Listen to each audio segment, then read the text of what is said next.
하나님의 말씀 마태복음 14장 1절에서 13절 한 절씩 교독합니다. 그때 분봉왕 헤롯이 예수의 소문을 듣고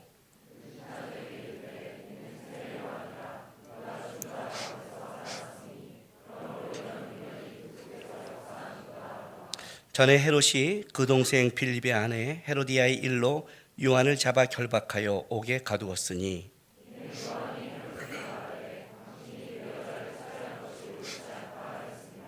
헤롯이 요한을 죽이려 하되 무리가 그를 선지자로 여김으로 그들을 두려워하더니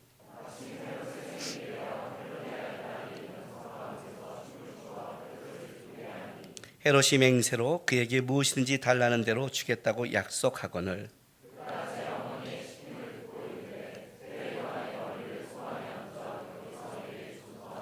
왕이 근심하나 자기가 맹세한 것과 그 함께 앉은 사람들 때문에 주라 명하고 그 머리를 소반에 얹어서 그 소녀에게 주니 그가 자기 어머니에게로 가져가니라.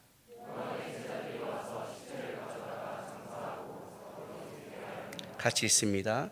예수께서 들으시고 배를 타고 떠나사 따로 빈들에 가시니 무리가 듣고 여러 고을로부터 걸어서 따라간지라. 아멘. 우리는 죄 그러면 죄는 나쁜 것이다 라고 알고 있습니다. 죄가 나쁜 것이라는 걸 알고 있는데 죄가 어떻게 나쁘냐는 좀 다르게 알고 있는 것 같습니다. 우리가 말한 이 죄라는 것은 흔히 윤리 도덕적인 걸 말합니다. 그러니까 사람으로서 어떻게 저런 행동을 하지 않은 몹쓸 행동들이나 상식적으로 우리가 이해되지 않는 행동을 할 때 우리는 죄라고 얘기합니다.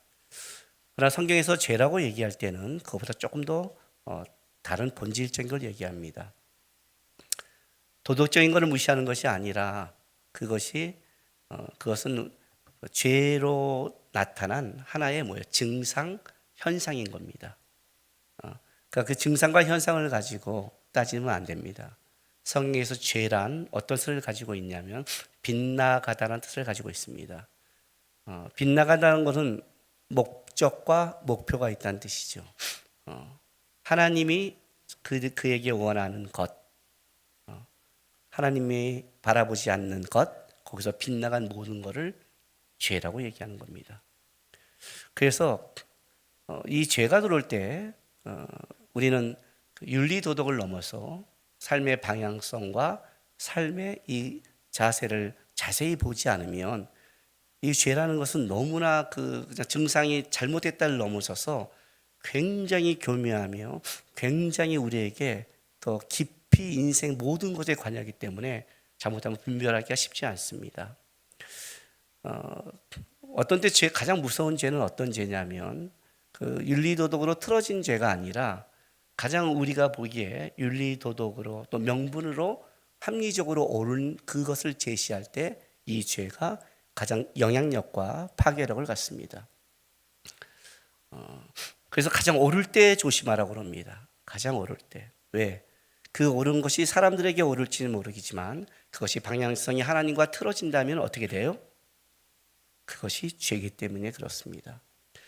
이렇게 이 얘기를 아마 제가 수십 번은 한 것 같아요.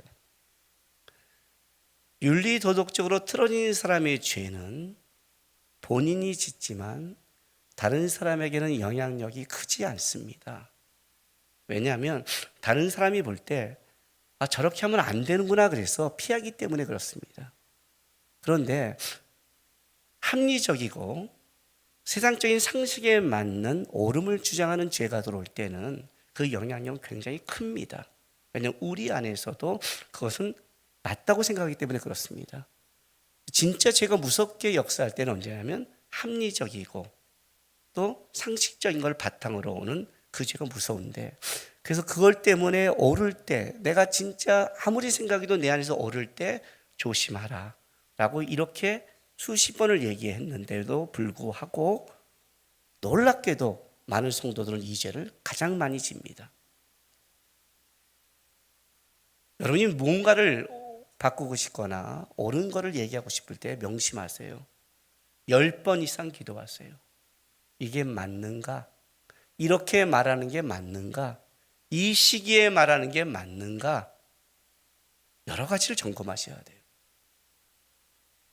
이 말이 맞고 이 방법이 맞아도 그걸 말한 시기가 틀리면 다 틀어지게 되는 겁니다. 빗나간다. 이런 뜻은 굉장히 단순하게 하나에 적용된 게 아니라 우리의 삶 속에 하나만 틀어지면 다 틀어지게 만들 수 있는 영향력이 있기 때문에 그렇습니다. 그게 죄라는 겁니다. 그러니까 우리가 하나님 앞에 섰을 때 가장 중요한 건 뭐냐면 얼마큼 윤리도덕으로 잘못했냐가 아니라 얼마큼 내가 하나님 앞에서 이 문제가 잘못 보고 있냐를 먼저 보는 것입니다.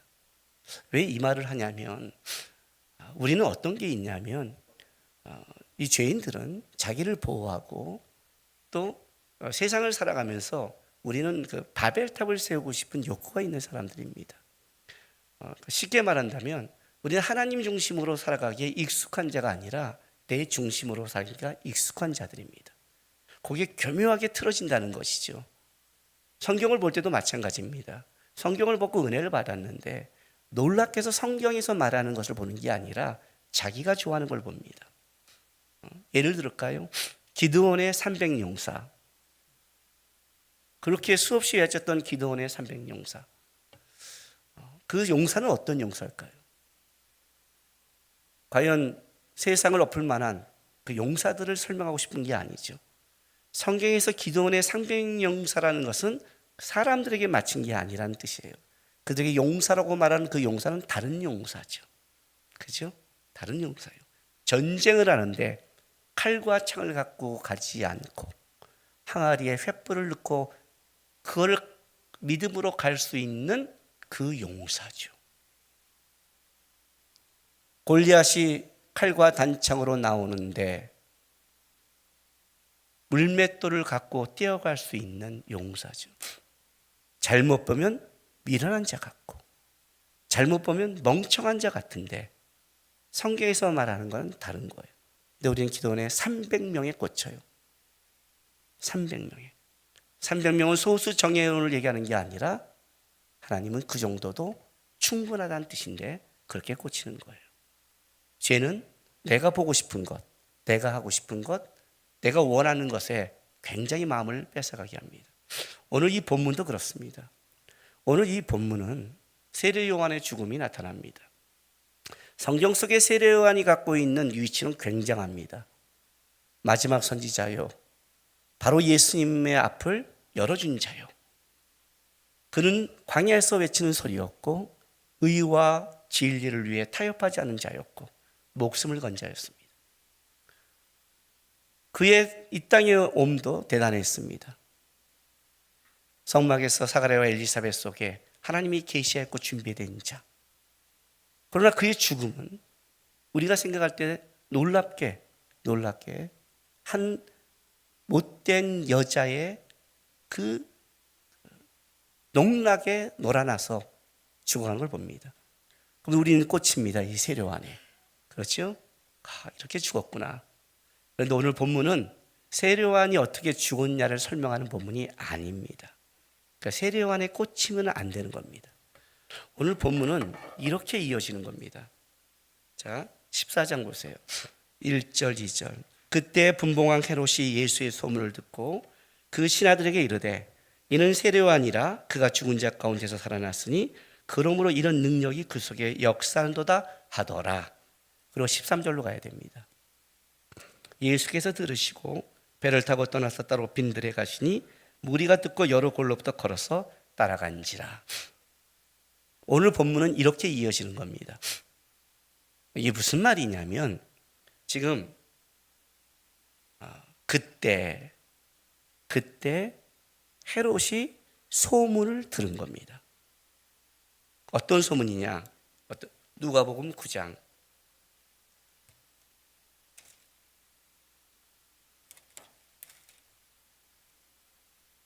7절에서 9절 말씀입니다.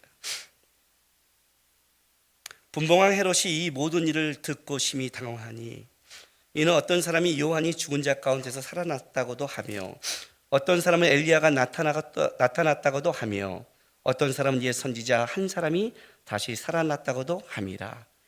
헤롯이 이르되 요한은 내가 목을 베었거늘 이제 이런 일이 들리니 이 사람이 누군가 하며 그를 보고자 하더라. 헤롯이 세례 요한을 죽였습니다. 그런데 얼마 있다가 예수님의 능력과 역사가 소문이 들립니다. 근데 예수님의 이 소문의 평판이 너무 다르게 들리기 시작했습니다. 어떤 자는 세례 요한이 다시 환생했다. 어떤 자는 엘리야가 다시 내려왔다. 어떤 자는 선지자 중에 하나라는 얘기를 듣기 시작했습니다. 헤롯이 마음이 덜컥 내려앉았습니다. 자기가 죽였다는 선지자가 나타났다는 건 굉장히 큰 두려움에 쌓인 겁니다. 그리고 고민되기 시작했습니다. 이 사람이 누군가 관심을 갖기 시작한 겁니다. 오늘 14장 1, 2절이 그 말인 겁니다. 세례 요한이 다시 살아났다고 믿고 그의 능력이 있는 자가 나타났더니 이가 과연 누군가, 이 예수님에 대해서 바로 이 호기심을 갖고 있다는 소식을 14장 13절에 예수께서 들으시고, 이게 바로 그겁니다. 그러니까 1, 2절 말씀을 받은 거죠. 들으시고 배를 타고 떠나서 따로 빈들레 가시니 무리가 듣고 여러 골로부터 걸어서 따라간지라, 이렇게 말하는 겁니다. 무슨 말이냐면 예수님의 이 이적과 기적과 능력을 듣고 세례 요한을 죽인 헤롯이 관심을 갖게 되자 혹시 진짜 환생한 것인가 아닌가를 알고 싶자 예수님이 그 소식을 들었습니다. 헤롯이 예수님에 대해서 보기 원합니다. 이 말을 듣자 어떻게 했다고요? 보러 가는 게 아니라 배를 타고 떠나서 빈들로 가신 겁니다. 그럼 왜 예수님은 헤롯을 만나지 않았을까? 왜 안 만났을까? 이럴 때가 어쩌면 기회일지 않을까? 가끔 우리는 어떤 생각을 하냐면 만약 우리 어떤 연예인 중에서 진리에 관심을 갖기 시작하면 어떻게 말하죠? 저때가 주님을 만날 때가 아닌가? 저때 김남근 목사님 만나서 설명을 하면 좀 알아듣지 않을까? 여러분 굉장히 심각해요. 나보다. 농담을 하고 있는데 완전히 머리는 좀비예요. 이렇게 말하죠. 기회가 아닐까? 어떤 유명한 정치인이 만약에 기독교에 관심이 있다면 종교에 두려움이 있고 자기는 종교적인 요즘 두려움이 있습니다, 이렇게 얘기한다면 어떻게 반응을 할까요? 어떻게요? 헤롯은요, 오늘 본문에 보면 이런 사람입니다. 2절 봤더니 그 신하들에게 이르되 이는 세례 요한이라 그가 죽은 자 가운데서 살아났으니, 이렇게 말합니다. 그렇다면 살아났다는 걸 했다는 것은 헤롯은 부활 신앙을 믿는 자입니다. 나중에 여러분 아시겠지만 사두개인과 바리새인들의 논쟁 중에 사두개인들은 부활이 없다고 말합니다. 부활이 있다고 말한 자는 바리새인인데 아마 바리새인의 영향을 받았을 겁니다. 세례 요한이 살아났다, 부활을 믿지 않는 자, 이거는 고백할 수 없는 겁니다. 그는 부활에 대한 어쨌든 관심이 있고 그런 걸 믿고 있는 자입니다. 더 나아가서는 그러므로 이런 능력이 그 속에서 역사하는도다, 이렇게 말합니다. 이건 굉장히 중요한 겁니다. 이거는 그 헤롯이 세례 요한을 어떻게 보고 있냐에 대한 평가입니다. 세례 요한을 하나님의 능력을 가진 자로 보고 있는 겁니다. 적어도 정치인이었지만 그 세례 요한이 갖고 있던 영적인 능력과 실력을 그는 알고 있었던 겁니다. 이것 때문에 실제로 세례 요한을 죽이지 못합니다. 볼까요? 얼마나 그 마음을 갖고 있는지. 마가복음 6장 20절입니다.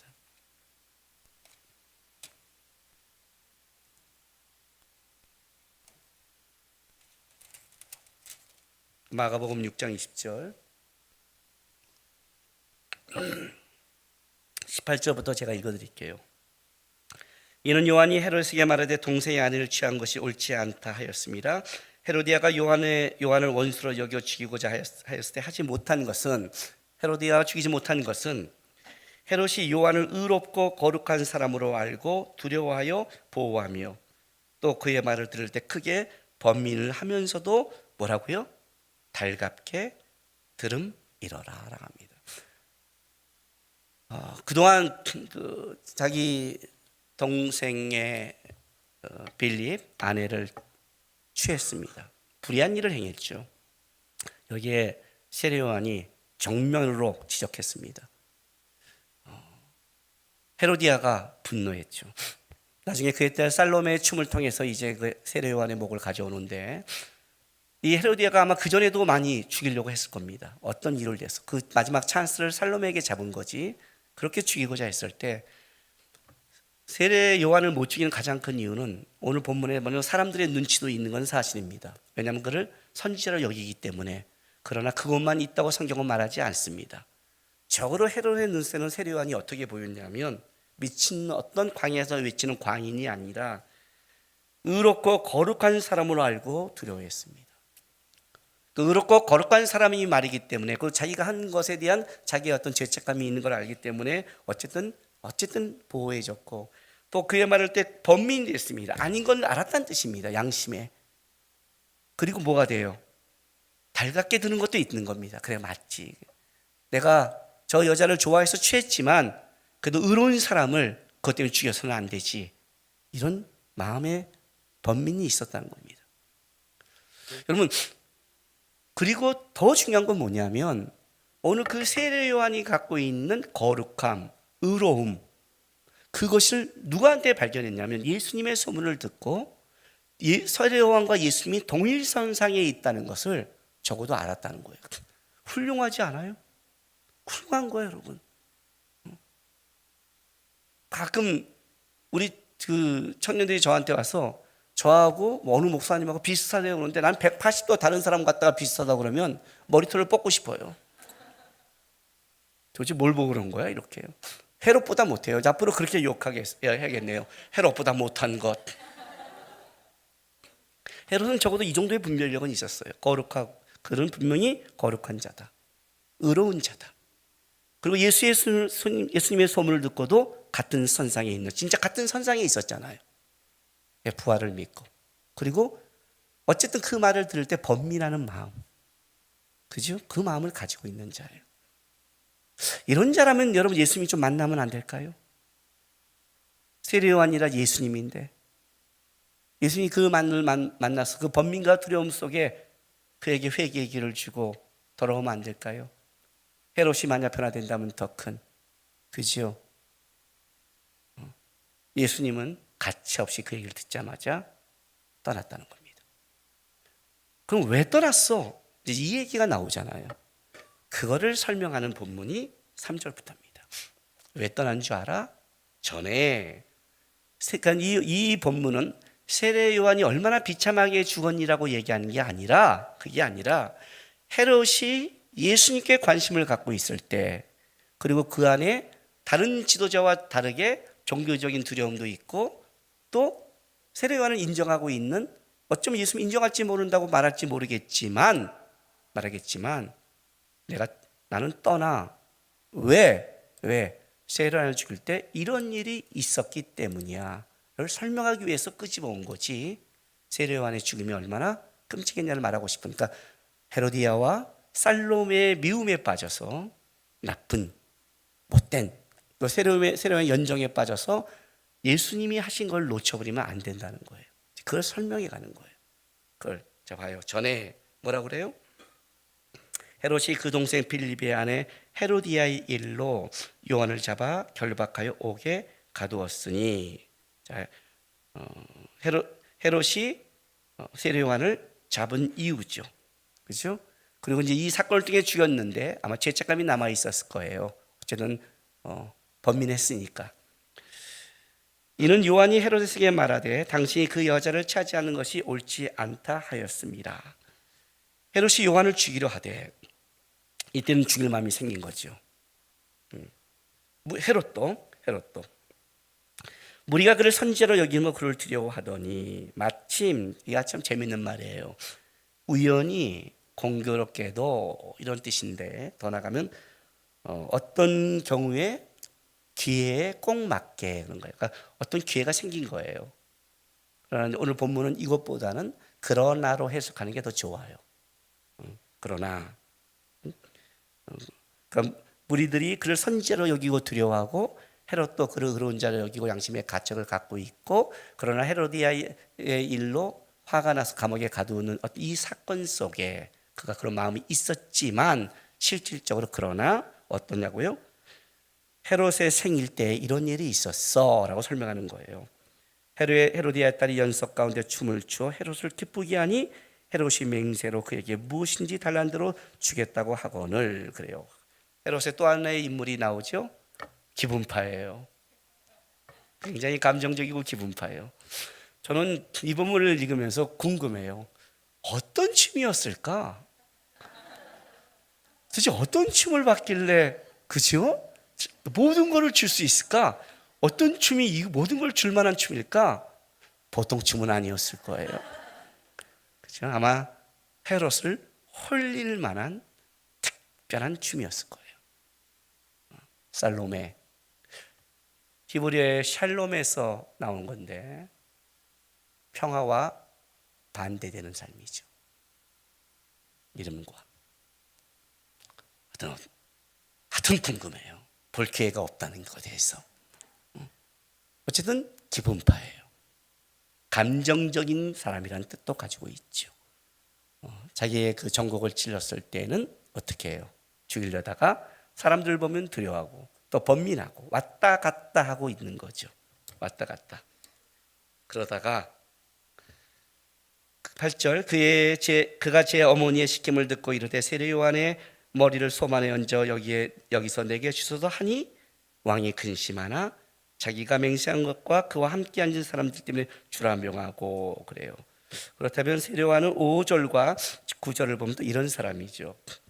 헤롯이 요한을 죽이려 하되 무리가 그를 선지자로 여겨 그를 두려워하고 또 자기가 근심하되 자기가 맹세한 것과 그와 함께 앉은 사람 때문에 주라 명했다는 것은 이 사람들은, 헤롯은 사람들의 눈치, 대중적인 인기의 지지, 그 사람들의 반응에 예민한 사람이죠. 굉장히 정치적인 사람이라는 거죠. 그런 걸 지금 헤롯이 갖고 있는 거예요.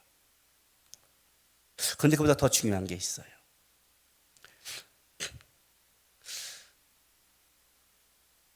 헤롯의 마음속에 진짜 세례 요한을 죽일 마음이 있었을까 없었을까요? 진짜로. 이 마침, 이 우연한 기회, 이게 과연 헤롯에게 마땅히 세례 요한을 죽일 수 있는 명분을 준 건 아닌가? 왜냐하면 지금 헤로디아의 일로 이걸 지적하고 있어 죽이면 어떻게 돼요? 의로운 자를 불의한 걸 취하기 위해 죽었다는 소리를 들을 텐데, 그것 때문에 죽이지 못하고 있는 상황에 놀랍게도 생일날 살로메가 춤을 춤으로 내가 너의 모든 걸 다 줄게 그랬더니 세례의 목을 원한 거예요. 자, 이렇게 만약 죽어나갔다면 사람들이 헤롯을 욕할까요? 나쁜 여자를 욕할까요? 그래도 헤롯은 죽일 마음이 좀 없었는데, 그래도 헤롯은 그래도 세례 요한을 두려워했는데, 물론 그 여자를 사랑에 취했지만 세례 요한이 그만 지적만 안 했으면, 아니 지적했다 해도 그래도 헤롯은 보호하려고 그랬는데, 야, 농간에 놀아놨구나. 왕이 부탁을 다 들어준다고 약속을 했는데 왕의 약속을 지켜야 되니까 어쩔 수 없이 죽였구나. 이 욕은 헤로디아와 살로메에게 넘어갈 수 있잖아요. 여러분도 그렇게 넘어가잖아요. 나쁜 여자를 만나서. 혹시 이 기회가 헤롯은 기다린 건 아니었는지. 다큐 뭐 보는 것 같죠? 누가복음 13장 보겠습니다. 누가복음 13장 31절에서 32절을 봅니다. 곧 그때 어떤 바리새인들이 나와서 이르시되 나가서 여기를 떠났어 헤롯이 당신을 죽이고자 하나이다. 이르시되 너희는 가서 저 여우에게 이르되 오늘과 내일은, 이렇게 말합니다. 이 헤롯이 바로 오늘 예수님을 만나고 싶은 예수님을 만나기를 원하던 이 헤롯입니다. 헤롯 안디바입니다. 이 헤롯 안디바를 예수님은 이렇게 칭합니다. 저 여우에게. 그렇다면 헤롯은 고단수의 정치력을 갖고 있는 자 중에 하나입니다. 고단수에. 과연 그가 순간 양심이 찔렸다고 해서 부활과 종교적인 어떤 것을 가지고 있는다 해서 그게 과연 예수가 들어갈 수 있는 기회인가? 과연 기회인가? 그렇게 봐야 되는 거야. 예수님은 그걸 본 게 아니라 그 헤롯의 중심을 꿰뚫고 있는 겁니다. 헤롯은 어떤 자이냐면 부도덕한 인물입니다.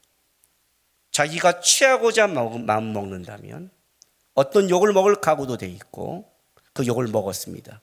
바로 헤로디아입니다. 빌립 동생의 아내를 취한다는 것은 굉장한 욕을 먹입니다. 그 욕을 기꺼이 먹고 그 욕 때문에 세례요한을 감옥에 가둘 정도로 자기가 원하는 걸 하는 자입니다. 진짜 원한다면 그는 할 수 있었을 겁니다. 무서운 자입니다. 더 나아가서는 그는 자기 뜻을 원한다면 그것보다 더한 일도 할 수 있는 자입니다. 이 헤롯 가문은 아버지 대헤롯부터 시작됩니다. 가장 중요한 우리 성경에 있어 본 크기가. 대헤롯은 누구냐면 예수님이 오셨을 때 바로 2살의 아이들을 다 죽여버린 잔인무도한 자입니다. 근데 이 헤롯 가문의 가장 큰 그 문제는 뭐였냐면 신앙의 정통성의 문제에 걸려 있습니다. 이들은 순수 유대인 혈통이 아닙니다. 유대인을 다스려야 되는데 순수 유대인 혈통이 아니기 때문에 그런 정통성 시비에 항상 걸려 있습니다. 이것 때문에 유대인의 환심을 사기 위해서 헤롯이 바로 헤롯 그 성전을 재건해 준 이유가 바로 여기에 있었던 겁니다. 그러나 이보다 더 큰 이유는 이 헤롯은 친로마 정책을 취하는 자입니다. 유대인을 억압하고 있는 이 친로마 정책에 있는 이 헤롯을 유대인들이 좋게 볼 수는 없습니다. 그래서 이 헤롯 가문 대제사장은 어떤 제스처를 취하냐면 원래 이 로마에게 속국이 되기 전에 이 이스라엘은 잠시 독립을 맞이할 때, 일시적인 독립을 맞이할 때가 있었습니다. 알렉산더가 세계를 통일한 다음에 알렉산더 이후에 이제 왕조가 나눠집니다. 그때 셀루시드 왕조라고 해서 바로 이 유대 땅을 다스리는 아주 큰 왕조가 있었습니다. 그 왕조가 다스리다가 유대에 마카비라는 사람이 일어나서 혁명을 일으키고 일시 독립을 합니다. 그래서 유대 사람들에게 마카비 가문은 굉장히 중요합니다. 왜냐하면 잠시 독립을 일으키는 이스라엘의 편에서는 영웅 가문이기 때문에 그렇습니다. 헤롯은 어떤 정책을 취하냐면 바로 이 마카비 가문의 미디암이라는 여자를 자기 아내로 맞이합니다. 그래서 이 마카비 가문과 연결해서 어떻게 돼요? 바로 정통성을 좀 세워가면서 그리고 나서 마카비 가문의 사람을 한 명씩 제거시켜 나갑니다. 그리고 맨 마지막에는 미디암도 죽여버리고 그 아들 자녀도 죽여버립니다. 싹 죽여버립니다. 잔인합니다. 이 헤롯이 죽은 다음에 이 갈릴리 땅은 4개로 나눠집니다. 이게 분봉왕이라는 뜻은 4분의 1이라는 뜻을 가지고 있습니다. 그 4개에 나눠진 그 한 지역 중 갈릴리와 베레아 지방을 여기에 분봉하기 누구냐면 헤롯 안디바입니다. 헤롯 안디바는 바로 이 헤롯에 갖고 있는 잔인성의 피를 이어받고 있고 거기에 정치적인 여우, 장깨까지 갖고 있는 사람입니다. 이 잔인성이 어떻게 드러나냐면 아까도 말했지만 바로 마음만 먹으면 그걸 실현할 수 있듯이 동생 빌립의 아내를 자기 아내로 취하기 위해 자기 아내와 이혼하며 기꺼이 갖고 오고 당시 자기가 가장 두렵고 의인이고 거룩한 자라고 생각하는 세례 요한의 말도 거절하며 감옥에 넣을 만큼 번민은 하지만 자신의 뜻을 포기하지 않는 자가 헤롯인 겁니다. 헤로디아의 일을 보면 헤롯은 어떤 인물이냐? 진리보다 쾌락을 쫓는 자예요. 그렇죠? 그리고 세례 요한을 보면 영적인 것보다 뭐예요? 자신이 뜻이 이루어지지 않을까를 더 두려워하는 자가 바로 헤롯인 겁니다. 그가 예수님께 관심을 갖는 것은 세례 요한을 죽인 그 죄책감과 혹시 모를 영적인 종교적인 두려움이었지 그의 깊은 속에는 영적인 것이 없는 겁니다. 그는 언제든지 감정적인 자고 언제든지 잔인한 자이기 때문에 그는 자기의 뜻과 마음이 맞지 않으면 세례요한을 옥에 가둔 것처럼 예수님도 기꺼이 옥에 가둘 수 있는 그런 잔인성을 갖고 있는 자가 바로 헤롯 안디바입니다. 오늘 여기 전에 어떤 일이 있었는 줄 아니? 하고 세례 요한을 죽인 사건을 끄집어낸 겁니다. 그러니까 성경이 이렇게 증언하는 거죠. 우리가 혹시 세례를 죽은 이 헤롯이 이제 마음을 바꿔서 그가 그래도 두려움을 알고 그래도 그때 세례 요한 때 보면 그래도 그는 경외심을 알고 부활신앙도 있는 것 같은데 좀 바꾸면 안 되는 세상적인 인간적인 그런 희망을 갖고 있다면 성경은 이렇게 말합니다. 그가 전에 어떤 일을 행한 줄 알아? 세례 요한을 죽였어. 이렇게 말하는 거예요. 그것도 무엇으로? 한 계집애의 춤사위에 놀아나서. 아니, 계집애의 춤사위에 놀아난 것 같은 정치적인 속셈이 있었지 몰라. 무서운 놈이죠.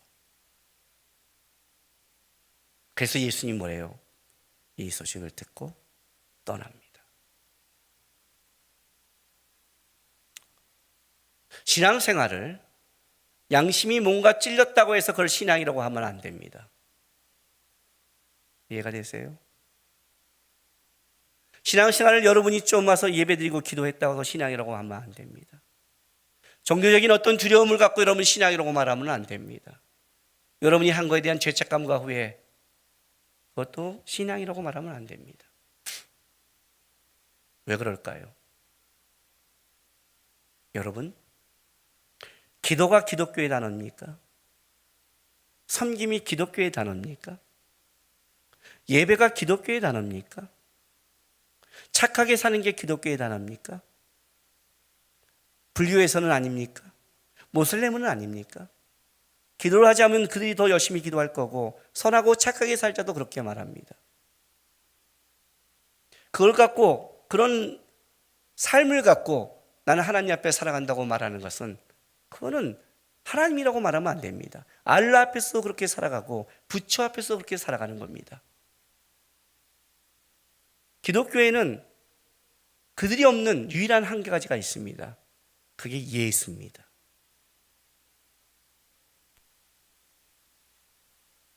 오직 예수만이 길과 진리요 생명이라고 고백하는 것이 그게 기독교입니다. 종교적인 어떤 여러분의 양심과 가책을 갖고 신앙이라고 말하면 안 됩니다. 나 오늘 주 앞에 예배드렸어. 찔림을 받았어. 그걸 말하는 게 아닙니다. 그렇다면 착각 여러분 하고 있는 겁니다. 언제든지 내 목적과 뜻에 안 맞으면 버릴 수 있는 거라면 그건 예수를 따르는 게 아닙니다. 기독교는 예수를 따르는 종교입니다. 예수를 바라보는 겁니다. 정정 양심의 찔림을 보는 게 아니라 예수 앞에 자기를 보는 겁니다. 예수 앞에 여러분을 보고 계십니까? 지금 예수님이 여기를 떠납니다. 언제 떠난 줄 아세요?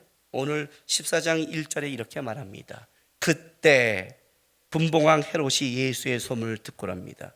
그때가 어떤 때입니까? 13장 56절부터 보겠습니다. 그 누이들은 다 우리와 함께 있지 아니하냐. 그런즉 이 사람이 이 모든 것이 어디서 났느냐 하고 예수를 배척한지라. 예수께서 그들에게 말씀하시되 선지자가 자기 고향과 자기 집에 존경을 받지 않음이 없느니라 하시고 그들이 믿지 않음으로 말미암아 거기서 많은 능력을 행하지 아니하니라. 자기 고향에서 가장 예수를 많이 본 자기 고향에서 오히려 예수를 배척한 그때입니다. 바로 그때 헤롯이 예수님께 관심을 갖는 겁니다. 같은 맥락에 있는 겁니다. 그가 진짜 예수께 관심이 있는가? 진짜 그가 세례요한에 관심이 있었는가? 그가 진짜 세례요한의 진리에 마음의 범민은 있었지 뭐지만 그 진리에 관심이 가지고 있었다면 그는 분명히 예수의 진리에도 관심이 가졌을 겁니다. 그러나 그는 아닙니다. 바로 그때입니다. 그때 고향 사람들도 자기의 편견과 눈의 안목으로 말미암아 예수를 배척하고 많은 사람이 자기의 정치적인 이런 걸로 배척하는, 다른 말로 할게요. 어떤 때 우리가 예수가 우리 안에 배척이 되냐면 여러분이 붙잡고 여러분이 바라보는 게 많을수록 여러분 그것 때문에 예수님과 싸우게 될 겁니다. 바로 그때 예수님이 어떤 행동을 취하냐면 14장 13절로 다시 갑니다. 예수께서 들으시고 배를 타고 떠나사 들으시고 타고 떠나사 따로 어디에 가요? 빈들에 가시니 빈들로 나가십니다. 빈들로. 그런데 예수님만 빈들로 나가는 게 아니라 그 성경은 그 다음에 이렇게 얘기합니다. 무리가 듣고 여러 골로부터 걸어서 따라간지라 라고 말합니다. 무리가 듣고 걸어서 따라간지라. 다시 읽어드릴게요. 예수께서 들으시고 타고 떠나사 가시니 무리가 듣고 걸어서 따라간지라. 어디로? 빈들로. 왜 주님은 빈들에서 무리를 맞이했을까요? 이들은 빈들에 왜 나갔을까요? 왜 갔을까요? 여러분이 만약 빈들에 간다면 왜 가겠습니까? 그 빈들, 아름다운 초원이 흐르는 좋은 유럽 같은 땅도 아닌 가나안 땅의 옆에 있는 척박한 그 속에 있는 빈들이라면 그가 아무리 풍성한들 얼마나 풍성하겠습니까? 아무것도 볼 게 없는 빈들. 그러나 그 빈들은 아무것도 볼 게 없기 때문에 예수님만 볼 수 있는 그 장소, 그게 바로 빈들입니다. 글로 인도해 가신 겁니다. 이 수많은 무리가 바로 여기를 찾아가는 가장 큰 이유는 그들은 아무것도 볼 게 없었습니다. 그들은 예수님을 보기 원했고 예수의 말씀을 듣기 원했습니다. 그 예수의 말씀을 듣고 예수님만 원했던 그들에게 베푼 것이 바로 오병이어의 기적입니다. 기장소. 바로 여기서 오병이어의 기적이 일어납니다. 오병이어의 기적. 보리떡 5개와 물고기 2마리의 역사는 그냥 우리가 볼 때 작은 거를 들었으니 하나님이 크게 역사했다는 기적의 초점이 아니라 예수님을 보기 원하는 영적인 갈망을 갖고 찾아가고 있는 그들을 향한 주님의 위로였고 사랑이었다는 겁니다. 헤롯처럼 정치적으로 자기 걸 이용하고 있고 자기의 목적을 갖고 있고 자기 목적이 안 맞으면 기꺼이 세례를 버리는, 기꺼이 예수도 버리는 그런 종교적인 것을 신앙으로 하지 않았습니다. 기독교는 예수를 따르는 겁니다. 죄란 뭐에서 빗나갔냐면 예수님께 빗나간 걸 다 죄라고 그런 겁니다. 신앙이란 예수를 쫓는 것을 신앙이라는 겁니다. 그것이 빈들이라 할지라도 어떤 때 우리 주님은 우리를 빈들로 향하게 하십니다. 우리 인생 속에 빈들로 가게 하십니다. 아니, 빈들로 초청하십니다. 왜 근조하십니까? 빈들에 가야 여러분이 세우는 게 사라져야 예수가 더 정확하게 보이고 예수가 더 분명하게 보이며 예수의 말씀만 들어오기 때문에 그렇습니다. 그래서 빈들로 향하는 겁니다. 내가 붙잡고 있는 것을, 내가 갖고 싶은 걸 붙잡기 시작한 순간 여러분들은 예수님을 이용하는 자들이지 예수님을 쫓는 자가 아닌 겁니다. 빈들로 무리가 따라갔더라. 이게 신앙입니다. 빈들이기 때문에 못 간 게 아니라 예수가 있으면 바로 그곳을 향하는 것, 예수를 따라가는 것, 오직 예수를 쫓아가는 것, 그게 오늘 이야기입니다. 예수님은 거꾸로 고향 사람도 배척을 했고 정적인 사람들이 관심이 있지만 그것을 어떤 건지를 알고 있었습니다. 기꺼이 그분은 떠납니다. 그 소식을 듣자마자 떠납니다. 그리고 빈들에 갑니다. 왜? 진짜 예수를 쫓는 자들은 그쪽으로 오기 때문에. 그리고 그것을 오병이어의 기적의 장소로 주님은 준비하고 있는 겁니다.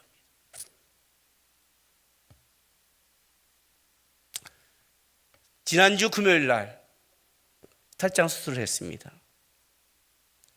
아주 제가 무식한 사람이란 걸 그때 알았습니다. 저는 금요일 날 하고 토요일 날 나와서 주일 날 쉬면 월요일부터 강의를 할 수 있다고 생각했습니다. 5cm 이상 개복 수술을 했는데 사실은 칼로 짠 건데 그걸 몰라, 진짜 무식했죠. 저는 움직일 수 있다고 생각한 거예요. 당일날 너무너무 아픈 거예요. 야, 이렇게 매일 아프다면 천국 가는 게 낫겠다 할 만큼. 근데 우리한테 그런 말이 있어요. 이렇게 아프다면. 물론 이제 조금씩 나아지니까. 의사 선생님이 일주일 아프대는데 진짜 일주일 넘어갔는데 아직도 아파요. 움직여서 그런가 봐요. 저 이러다 확 내려갈 수 있어요. 아프면 설교 안 하고. 지금 부들부들 떨고 설교하고 있어요. 앉자니 관절염 때문에 쓰면 관절이 아프고, 앉자니 여기가 땡겨서 서야 되고, 누워서 설교를 해야 되는데 이걸 지금 왼쪽 무릎이 바들바들 떨려요. 왼쪽 힘을 쥐고 있으니까 무식한 짓을 했죠. 월화수 강의 다 취소하고 있는데 문득 이런 생각이 드는 거예요. 육적인 아픔도 고치려면 수술을 하고 이 아픔을 이렇게 오래 겪어가면서 조심하여 가야 육적인 병도 고쳐지는데 내가 영적인 것에 너무 무식했구나. 그렇게 쉽게 말씀 한 번, 그렇게 예배 한 번, 수련회 한 번, 은혜 한 번이면 여러분의 영적인 것이 고쳐지라고 생각하십니까? 그것을 한 번 참여한 걸 여러분의 신앙이라고 생각하십니까, 여러분? 내가 수련회 가도 말씀 듣고 예배 좀 해도 큰 변화가 없어. 회복이 되고 고친다는 게 뭔지를 아세요? 어떻게 살아가야 되는 줄 아세요? 이 통증 때문에 여기에 맞춰서 쉬어야 되고 맞춰야 되고 어떤 건지 줄 아세요? 영적인 고침도, 영적인 하나님의 수술도 만만치 않겠다는 걸 알았습니다. 두렵지요. 하나님이 우리를 속사람을 건들 때 두렵지요. 빈들이 두렵지요. 그지요? 아무것도 없기 때문에 두렵지요. 아무것도 없기 때문에 주님을 볼 수 있는 거예요. 아무것도 없기 때문에 주님이 더 명확할 수 있는 거예요. 두려워하지 마세요. 빈들이냐 아니냐가 중요한 게 아니라 예수가 있냐 없냐가 중요한 거예요. 빈들이라도 예수가 있으면 거기는 빈들이 아니라 오병이의 기적의 장소가 될 것이고, 아무리 화려한 왕국이라도 예수가 없으면 거기가 바로 타락의 장소요, 저주의 장소요, 예수가 떠날 수밖에 없는 죄악의 장소가 되는 거예요. 기독교는 윤리도덕이 아니라 예수만 바라보는 종교예요. 예수님이 기꺼이 여러분을 빈들에서 기다린다면 빈들로 향하세요. 아니, 예수께 향하세요. 평생 신앙생활하면서 붙잡을 생각하지 말고 예수 앞에서, 아니, 예수만 붙잡으세요. 기꺼이 예수만 붙잡고 다른 것은 기꺼이 내려놓으세요. 아마 여러분이 붙잡은 그 예수가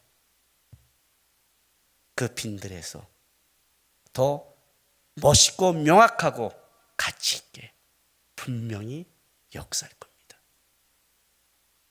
빈들을 향하는 신앙 되시기를 주님의 이름으로 바랍니다. 기도합시다. 하나님,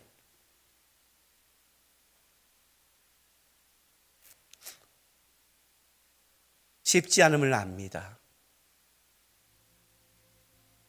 종교적인 두려움과 얄팍한 신앙을 배우지 않게 도와주십시오.